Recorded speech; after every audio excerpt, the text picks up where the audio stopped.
Time دینے کا.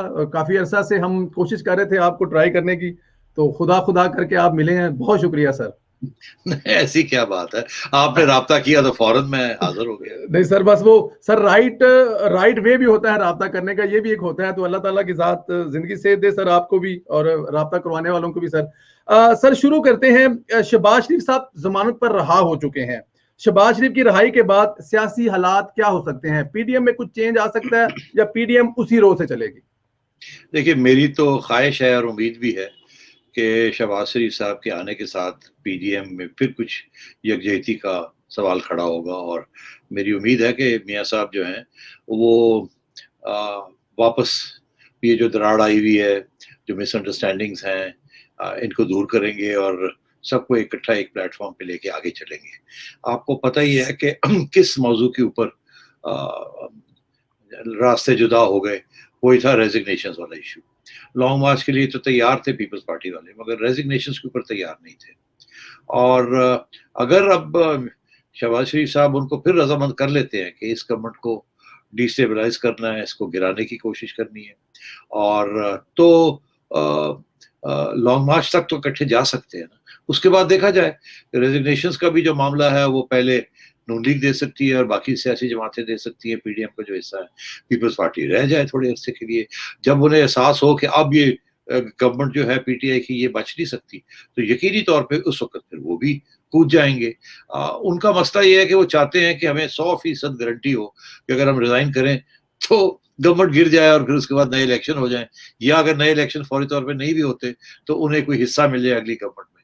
مگر اگر ایجیٹیشن ہوتی ہے, ریزگنیشنز ہو جاتے ہیں اور یہ گورنمنٹ گرتی نہیں تو پھر ان کو بہت نقصان ہو جاتا ہے.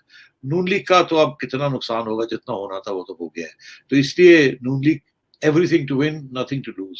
Peoples Party much to lose, not sure what to win. بالکل ٹھیک ہے سر, بالکل ٹھیک. شہباز شریف کی پہلے بھی ضمانت ہوئی تھی تو پیپلز پارٹی ڈیل ہوئی ہے. ابھی آپ سر کیا فیل میں ضمانت ہوئی؟ پروفیسر صاحب, یہ آپ کی آواز ٹوٹ رہی تھی, یہ اس پہ مجھے اسٹریم یارڈ پہ یہ مسئلے آتے ہیں. بہرحال کیا کہہ رہے تھے آپ؟ میں کہہ رہا تھا کہ شہباز کا ضمانت پہلے بھی ہوئی تھی, پارٹی نے شو ڈالا تھا کہ یہ ڈیل ہوئی ہے. ابھی دوبارہ پھر شہباز صاحب کی ضمانت ہوئی ہے. آپ ڈیل وغیرہ ہوئی ہے یا کہ روٹین میں ضمانت ہوئی ہے؟ نہیں, دیکھیے, پہلی بات تو یہ ہے کہ سب جانتے ہیں کہ نون لیگ کے لوگوں کے اوپر جو تشدد قانونی طور پہ جو تشدد ہو رہا ہے اس کے پیچھے کیا سوچ ہے. حقائق کم ہیں اور وکٹمائزیشن زیادہ ہے. اسی لیے جس حد تک اس کو روک سکتے ہیں بیل ڈینائی کرنے میں وہ کرتے ہیں, مگر آخر میں بیلز ہو جاتی ہے. تو پہلی بات تو یہ ہے کہ کیسز جو انہوں نے بنائے ہیں ان میں بہت سے فیبریکیٹڈ ہیں اور ایویڈنس ان کے پاس ہے نہیں. تو پھر یہ زبردستی اور کے ساتھ رکھتے ہیں اندر, دھمکیاں دے کے, پریشر ڈال کے اداروں کو. تو اب بات یہ ہے کہ شہباز شریف صاحب کے خلاف کیسے ان کو یاد آ گیا راتوں رات کے کیس بنانا ہے, کیونکہ اس سے پہلے بھی شہباز شریف صاحب سیاست پہ تھے, لیڈر دی اپوزیشن مانے گئے. جب ایسے لگا عمران خان کو کہ شہباز شریف صاحب کی شاید کوئی ڈیل ہونے جا رہی ہے اسٹیبلشمنٹ کے ساتھ, تو اس وقت پھر عمران خان نے ان کے اوپر یہ کیسز بنا کے اور ان کو تنگ کرنے کی کوشش کی. تو اب یہ ہے کہ میں دیکھ رہا تھا یہ جو کیس ہے جس کے اوپر ابھی انہیں بیل ملی ہے, 1.5 سال پھر سے گزارنا پڑا انہیں, سال قریب.